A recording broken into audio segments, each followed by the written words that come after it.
রাতে যদি ঘুম মানে ঠিক মতো না হয় তাহলে আমাদের মানে সকালে অনুভূতিটা খারাপ লাগে। কোনো কাজ করতে গেলে শুধুই ঘুমের আবেগটা কাজ করে, শুধু ঘুমই ধরে, কোনো কাজে মনও বসে না, কাজটা ঠিক মতো হয় না।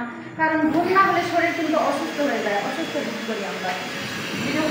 বিরক্ত বা মেজাজ খিটখিটে হওয়া, ওই ঘুম থেকে শরীর যখন খারাপ হয়ে যায়, এতে কেউ কিছু বললে বিরক্ত লাগে, কেউ কোনো কথা বললে কথাটা মানে উত্তরটা ভালোভাবে দেওয়ার মতো নিজের শরীরের শারীরিক ক্ষমতাটা থাকে না, বিরক্ত লাগে, অস্থির লাগে, খারাপ লাগে। কথা বললেই শুধু রাগ ওঠে, ভালো বললেও রাগ ওঠে, খারাপ কথা বললেও রাগ ওঠে।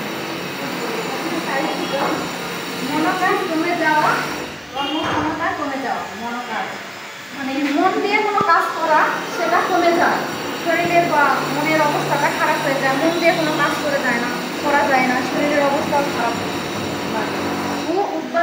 উৎপাদনশীলতা কমে যাওয়া বা নষ্ট হয়ে যাওয়া। উৎপাদন মানে একটা কাজ করবো, ভালো রান্না করে আমি খাওয়াবো আজকে, এরকম একটা মনোভাবটা কমে যায়। রান্না করতে গেলে হয় রান্নায় লবণ বেশি হয় বা ঝাল বেশি হয় বা খাবারের স্বাদ আসে না, উৎপাদনটা খারাপ হয়ে যায়। দুশ্চিন্তা জনিত বিভিন্ন শারীরিক লক্ষণ দেখা যায়। দুশ্চিন্তা যেমন মাথা ব্যথা, ঠোঁট কামড়ানো, দাঁতে দাঁত কাটা, চূড়াল শক্ত করে রাখা। যেমন মাথা ব্যথা মানে যখন রাগ মানসিক চাপ থাকে তখন অটোমেটিক মানুষের মাথা ব্যথা করে, মাথা ঘুরায়, মানে দাঁতের অনেকের অভ্যাস খারাপ, বদ অভ্যাস থাকে, কেউ দাঁত কামড়ায়, ঠোঁট কামড়ায়, দাঁতে দাঁত কাটে, এরকম অবস্থা। নিজেকে সবার কাছ থেকে গুটিয়ে নেওয়া, চুপচাপ হয়ে যাওয়া।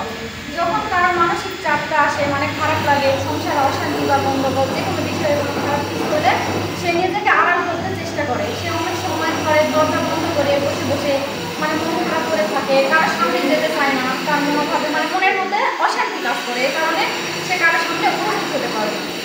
নিজেকে সবার কাছ থেকে রাগান্বিত মনোভাব ও আচরণ। রাগান্বিত মনোভাব তখন মনের মধ্যে রাগ, অভিমান পুষে রাখে এবং সবার